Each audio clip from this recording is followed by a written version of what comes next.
Continuation of the previous video, trial of the green blazer. Let us get back to the track where he saw the green blazer today morning. Just imagine. Okay. So what happened? Raju jumped down from the banana stack where he was sitting before and followed the green blazer, always keeping himself 3 steps behind. It was a very nicely calculated distance acquired by intuition. What is acquired by intuition? A calculation without thinking or reasoning. He need not to think or calculate the distance because he is in practice, he is a professionalist, so he knows how to just steal the purse and run away from that place. Okay. The same sort of calculation as carry a shikari through his tracking of game and see him safely home again. Shikari is in hunter. What does a hunter do? He will have the track between the prey, okay, and he will catch the prey and safely return home again. Okay. Only this hunter's task was complicated. Okay. The hunter in the forest could count his day a success if he injured his prey. But here, one had to extract the heart out of the prey. Here, prey refers to the person. Okay. Maybe green blazer. Heart out of the prey. Heart refers to the bulging purse, the nice big purse. Okay. Without injuring it, without injuring the green blazer, without injuring the person. Okay. So the prey here is the man and the heart here refers to the purse and without injuring the prey. So Raju has to take the purse without injuring the green blazer. 15 minutes later, Raju was examining the contents of the purse. So this shows that he has stolen the purse from the green blazer. He went away to the scheduled spot, a particular spot, a quiet spot behind the disused well. The purse contained 30 rupees and few annas in nickel. What is annas? Annas is nothing but coins which we used in those days. And it is made up of the metal nickel. Okay. It looks like a white and silverish color. Raju tucked the annas in his waist. Must give them to some beggars, he reflected generously. He said that I must give these annas to some beggars, and this was the reflection of being generously, being giving. The 30 rupees he bundled into a knot at the end of his turban and wrapped this again round his head. It could see him through the rest of the month. So he can manage this month with 30 rupees. Okay. He could lead a clean life for at least a fortnight. Fortnight is like a period of 2 weeks and take his wife and children to a picture. Okay. So he can also lead a clean life and he can also take his wife and children to a picture, to a movie. Okay. Okay.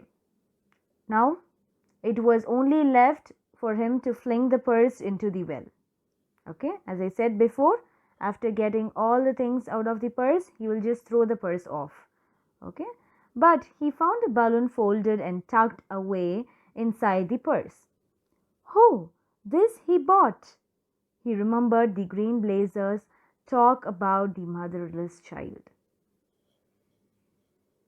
Okay, when he was about to throw the purse off, what did he see there inside the purse? He saw a balloon and he remembered the words of the green blazer talking about a motherless child. What a fool to keep this in the purse, Raju reflected. It is the carelessness of parent that makes young ones suffer, he said angrily. For a moment he paused over a picture of the growling father returning home and the motherless one, that is motherless child, waiting at the door for the promised balloon. And this growling man feeling for his purse, and oh, it was too painful. He said that he was just imagining a motherless boy crying in front of his eyes. Okay, so it seemed to be so painful to Raju. So remember what I said in the beginning? Raju is a good human being. So what happened next? Raju went back to the bazaar and slided up to the green blazer. He was trying to keep the purse again. The purse with the balloon only tucked into it was in his palm. Okay, he was having the purse in his palm, and the purse had only the balloon inside it. Okay, he had slipped it back into the other's pocket. He made a mistake there. He had slipped it back into the other's pocket.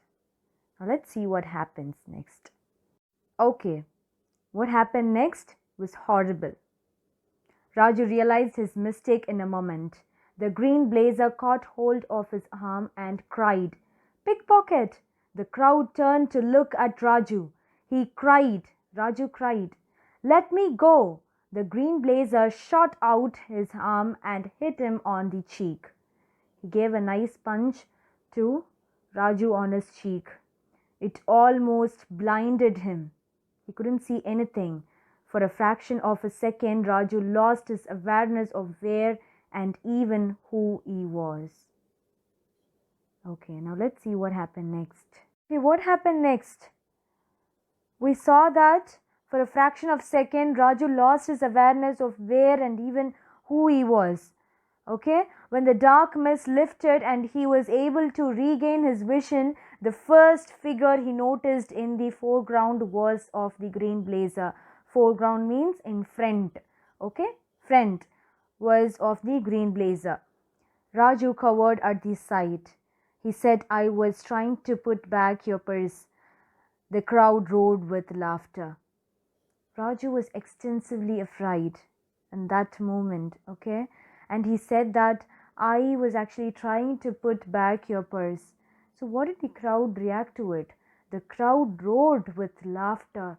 The crowd was just laughing out loudly when he said this, when Raju said this. Even before the magistrate, Raju kept saying, even in the court, Raju kept saying, "I was only trying to put back the purse," and everyone laughed. It became a stock joke in the police world. Stock joke is nothing but a knowledge or a courageous joke. Okay? Raju's wife came to see him in jail and said, "You have brought shame on us," and wept. She cried. Raju replied angrily, "Why? I was only trying to put it back." He served his term of 18 months and came back into the world, not quite decided what he should do with himself. R.K Narayanan, 1906 to 2001, was one of the first and most famous writers of Indian literature in English. He is known for his work set in the fictional South Indian of Malgudi, a place. His novel Swami and Friends is loved by children and adults alike for its simple prose and humour. Thank you, children.